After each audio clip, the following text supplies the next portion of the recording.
Iran और उसकी लड़ाई अन्य देशों से किसी से नहीं छिपी है और फिर से ईरान आज चर्चा के विषय में है और चर्चा का कारण है ईरान में हुए राष्ट्रपति चुनाव। दरअसल ईरान में अभी हाल में ही राष्ट्रपति चुनाव संपन्न हुए हैं और ईरान के इतिहास का सबसे विवादित या कह लें कट्टरपंथी नेता ईरान के राष्ट्रपति के रूप में निर्वाचित हुआ है।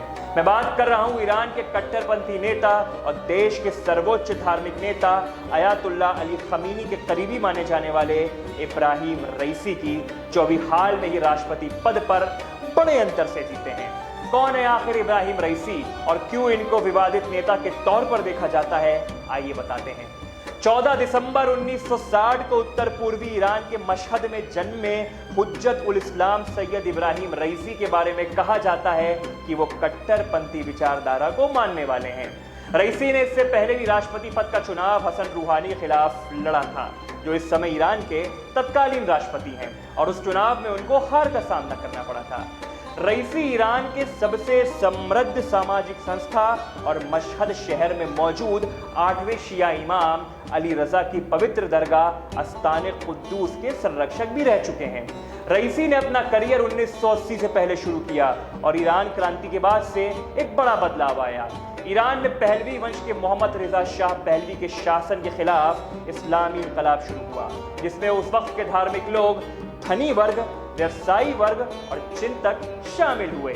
इस आंदोलन के बाद पहलवी शासन को खत्म कर ईरान के इस्लामिक गणराज्य की स्थापना की गई। यह आंदोलन अयातुल्लाह खमीनी के नेतृत्व में हुआ था, जिसके बाद वो देश के पहले रहबरे आला यानी ईरान के सर्वोच्च नेता बन गए। ईरान में रहबरे आला यानी सुप्रीम लीडर को देश का सबसे बड़ा धार्मिक और राजनीतिक अथॉरिटी माना जाता है। रईसी के बारे में यह भी कहा जाता है कि वो एक ऐसे राष्ट्रपति बने हैं जिनको अमेरिका ने प्रतिबंधित कर दिया था और तमाम प्रकार की रोक उनके ऊपर लगाई थी। आखिर जानते हैं क्या होगी आगे की चुनौतियां रईसी के लिए। अगर चुनाव प्रचार को देखें तो ये स्पष्ट है कि सभी उम्मीदवार देश की आर्थिक स्थिति को सुधारने से जुड़े वायदे कर रहे थे। ईरान की अर्थव्यवस्था इस वक्त एक साथ कई स्तरों पर मुश्किलों से जूझ रही है। देश की आधिकारिक मुद्रा यानी कि करेंसी लुढ़क कर अपने निचले स्तर पर पहुंच चुकी है। स्टॉक मार्केट में स्थिरता नहीं है, आम जरूरत की चीजों की भारी कमी हो रही है और बिजली गुल होना आम बात हो गई है। तो दूसरी तरफ देश पर कड़े प्रतिबंध भी लगे हैं।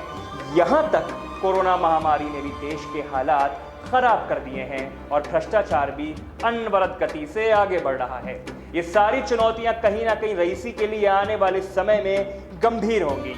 प्रधानमंत्री नरेंद्र मोदी ने भी ट्वीट करते हुए रईसी को शुभकामनाएं दी। मोदी लिखते हैं, ईरान का राष्ट्रपति चुने जाने के लिए इब्राहिम रईसी को बधाई। भारत और ईरान के संबंधों को आगे मजबूत करने के लिए मैं उनके साथ मिलकर काम करूंगा। रोचक बात यह भी है, जब धारा 370 को लेकर देश और विदेश में चर्चा छिड़ी थी, तब यही ईरान भारत के विरोध में लगातार बोल रहा था और चीन से अंदर खाने दोस्ती गुटुरगू करके निभा रहा था। देश और दुनिया की तमाम खबरों के लिए जुड़े रहिए कबीर न्यूज के साथ। बहुत बहुत धन्यवाद।